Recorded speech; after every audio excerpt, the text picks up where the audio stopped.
You'd be hard-pressed to find any regular person who actually wants to go to war. But with the targeted killing of Qasem Soleimani, many people now feel like war is simply inevitable.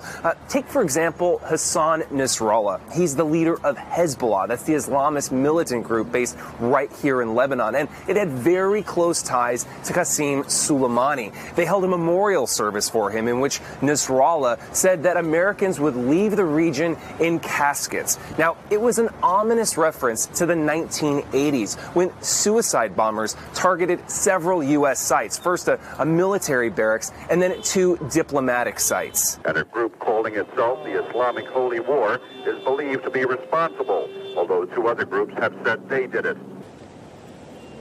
This used to be the location of the U.S. Embassy. That is, until 1983, when a suicide bomber plowed his van through the front entrance, detonated 2,000 pounds of explosives, and killed 63 people. That's why today's embassy is far outside of town, high atop a hill, like a fortress. A year earlier, the U.S. military had deployed to Lebanon in a peacekeeping mission, but eventually got dragged deeper and deeper into war. U.S. battleships pounded militia positions in the hills, and eventually the battle line started to shift, and soon the U.S. presence here did little to calm tensions. 30 years later, and the scars of conflict are still visible today. This is just one area that sat directly on the front line in Lebanon's civil war. Eventually, the Reagan administration decided it was time for the U.S. military to go. Now, today in 2020, Hezbollah hopes that it can convince the Trump administration to do the same thing with its military throughout the Middle East. But Trump isn't backing down, and the U.S. military is only deploying thousands of more troops to the region.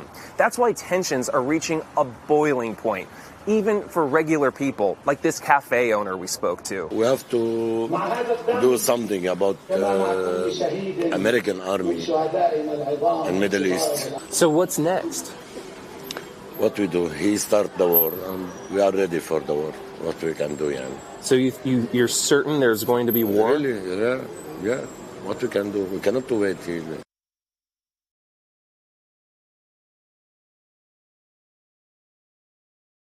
Hey, NBC News viewers, thanks for checking out our YouTube channel. Subscribe by clicking on that button down here and click on any of the videos over here to watch the latest interviews, show highlights, and digital exclusives. Thanks for watching.